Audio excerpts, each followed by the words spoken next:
I don't know who needs to hear this, but if tacos can fall apart and still be amazing, so can you, puta. So can you. Lord knows I'd rather eat a taco. TikTok, y'all, I need some help, man. I'm in here selling one of these neck bone sandwiches. What the fuck is that? And chip my tooth. So anyone of y'all know a good dentist, please leave the number saying in the message, please. Thank you. Oh, you want to know another absolutely disgusting secret about men? No, but do you want to hear my two-stroke?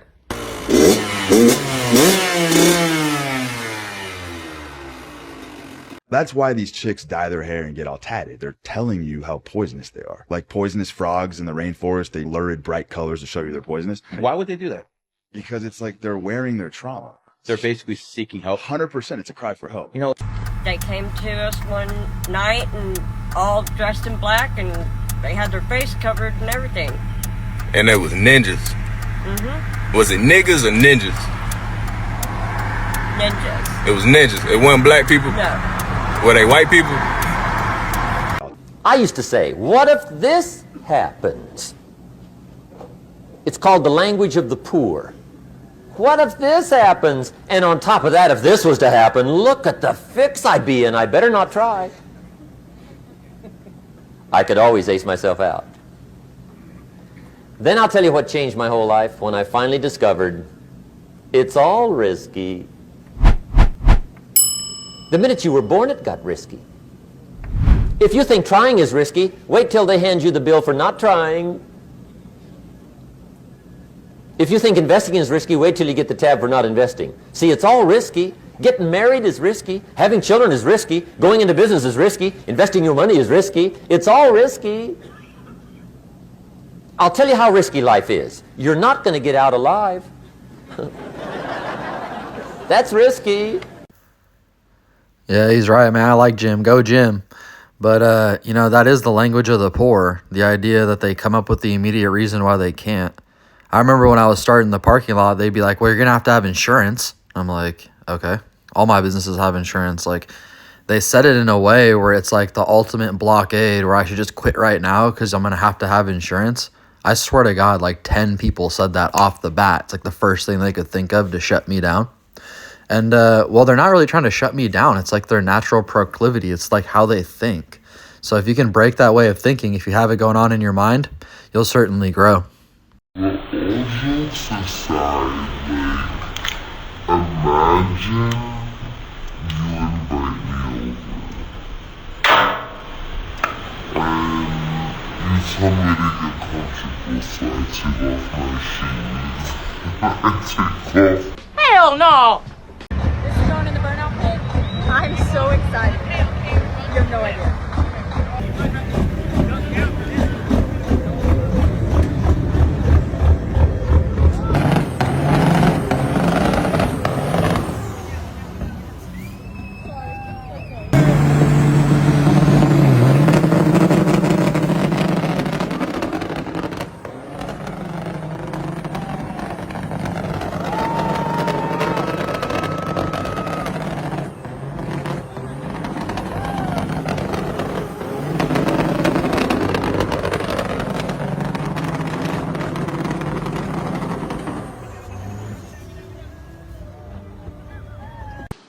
How dare you?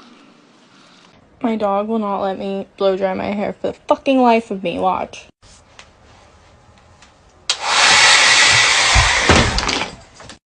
How you gon' put on the shoe if you ain't got no height? And they be like, hey, they be like, hey, they be like, hey, they be like, hey. Then you say, hype me up, hype me up, hype me up, hype me up, hype me up, hype me up, hype me up, hype me up, leg it loose, hype me up when I whoa, hype me when I milli rock, hype me when I hit them folk, hype me when I moonwalk and reverse it on they ass, hype me up, this a freestyle, no rehearsing on they ass, hype me up in the club, yeah you know I'm finna bop, all that drip I got. Man, that's an awesome clip. I hope this could be used as a metaphor for your life.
That's the game, baby. You learn the rules to life and you play them in your favor. What's your biggest ick in a guy? Probably when they drive like a Tesla or any type of electric car. Why? I don't know, I'm not really like into feminine guys. You know, like they need to be masculine. And it's feminine to drive a Tesla? It's not very manly like when your car doesn't make any noise.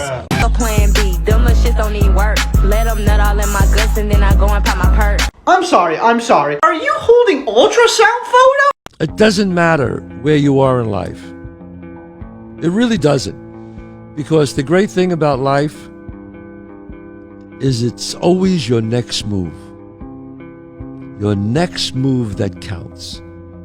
No matter where you are. You could be, look, I was dead broke. My electric bill was being shut off. And there were people even like worse off than I was. It doesn't matter. You could change your life if you want to. It's always your next decision. So it's up to you. Amen. Yeah, guys, you know, it's never too late. I've been all over the place. I've been broke as fuck. I've been young and dumb. I've seen it all. And, man, it really ain't ever too late. Everything could turn around in about a year. In 5 years, you could really change everything. And I think inevitably, every 5 years we change no matter what. So don't be down about what happened in your past, or if you're a knucklehead before, or if bad decisions or things happen, just turn it around. It's never too late.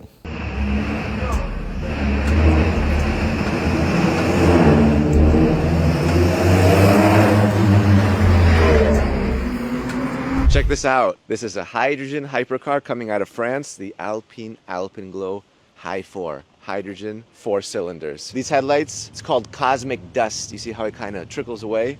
Look at that. Suspension horizontal. You have a line going right down the middle, glowing red. French flag. Open this up. Gonna hop inside in just a second. But take a look at the shape of this car. Transparent spoiler, and I think that the best angle of this car is from the back. Look at the taillights. So you're going to see a lot of blue and white details representing ice and water, and then the glow, the Alpenglow, comes from the morning glow of the sunrise in the Alps. Jumping inside, so slide to race,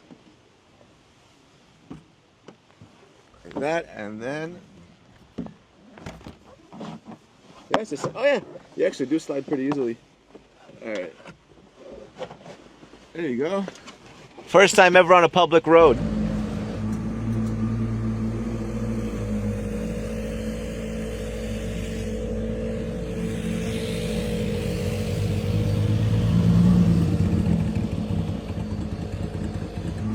Oh, this feels like a movie.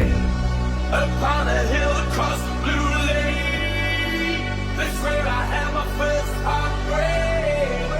I still remember how it all changed. My father said, Yeah, your hubby looks like he's having a blast. Honestly, I think this is so disrespectful, especially putting this up on social media. But on top of that, she is being active in her comments section saying that she hopes she stands a chance. Almost as if she gets this video to be viral enough that she will gain the attention of her hall pass. But what is hilarious is that it has actually backfired, and there's a lot of women in her comment section asking if her hubby can be their hall pass. And I don't think she saw that coming because she's not responding to any of those comments. The fact is that she better start appreciating what she has before it's gone. Damn, this shit is so out of pocket, disrespectful. I can't believe a guy would go along with this at all. If my chick told me this is what she want to do, I'd be like, all right, for sure, make the sign, fucking all this shit. And bitch, I ain't ever talking to you ever again. What you doing bothering me? I'm trying to relax today. Because I need a man in my life. I'm tired of being alone. I want to go places. She's waiting and ready, y'all. Find her on Bumble. You just got to be 6 figures, 6 foot, and 6 something else so they can summons the devil. Whoa. Hey, bro. Oh, bro. What the fuck? Fucking sick. Bro, what the fuck? Higher than the ceiling, and ooh, it's the ultimate feeling. You got me lifted, feeling so gifted. All right, thanks so much for making it to the end. And now it's time for Larry's final thought. All right, y'all. Let's see what I got for you today. You know, I just want to take a second to say that this has been a really fun adventure for me. I never really thought that all my life lessons would sort of accumulate to something larger, especially when I was going through them. I certainly couldn't make sense of the pain sometimes. But every time that I make these little audios at the end, it's sort of a reflection for me typically. And the recollections have been sort of a good time. Well, it definitely breeds an opportunity to have a better understanding for yourself.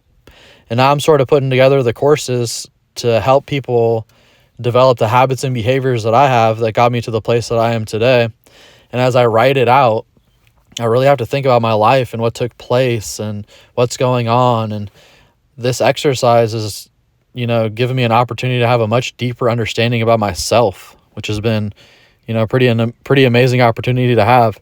Some people look at it like work. I look at it like, you know, I wouldn't understand myself if I didn't go through this. And it's just crazy for why I'd understand myself, but not to this depth. You know, one thing about me that I notice is much different than everyone else is that I have this sense of urgency running through my bloodstream that I think not a lot of people have been acquainted with. And without a sense of urgency in your life, not a lot will get done. But if you saw how much stuff I get done in one day, it's now become natural and fun. You know, I run so many businesses. I started an Etsy store with coffee mugs because I was already using AI all the time, and it was like I could just make AI designs. And well, one night I stayed up till 2 a.m. for like, I don't know, I might invest like 10 hours, and now I got an Etsy store. It's like I never really quit, you know. And sometimes I would associate it with watching my father pass away, because when he died, it was sort of sudden, and his heart gave out all of a sudden. So he was in a hospital, but he looked strong. He looked like he was okay, but he wasn't. And well, it made me fearful of dying young myself. It made me really acknowledge the fact that this wasn't going to last forever. It made it very real. And well, when you write things down and you plan ahead, especially on your larger plans, you need to be writing down like something you can do for maybe an hour a day for 3 days a week on your long-term goals, because they get so pushed so far back that you really need to write them on a list, and you really need to consciously make an effort to put in some sort of structured forward work toward your long-term goals, because they'll just keep slipping by you. And without a sense of urgency, like if I don't get this done, you know, I could die and it wouldn't be done, or whatever that feeling is in you that you really need to get this done, associated with lists to help you with direction and help you solidify the craziness that's going on in your mind. It helps you be more organized and really focused. And, you know, you knock out the 3 things, you write 3 more things down, you write 3 more things down. Before you know it, if we have 52 weeks in a year and you did 3 hours per week, then, you know, you'd have what sounds to be like, I don't know, 156 hours worth of additional, you know, work towards your goals. Your long-term goals. So even if you don't have a sense of urgency, if you're writing stuff on a list, it'll make you have more of a sense of urgency, because you'll be looking at the list like, oh, that again, oh, that, like, and you can't cross it off. And then another thing about writing lists, especially on paper, is that it's doing something to your subconscious mind. And then when you get to cross it off, it feels like a reward. All right, guys, I'm having such a great time exploring myself and finding out who I am in a deeper level. And well, you know, it's a great time, and I appreciate y'all being a part of it. I always appreciate you guys tuning in. I always appreciate you guys supporting me. Please like, share, and subscribe, and we're going to see you on the next one.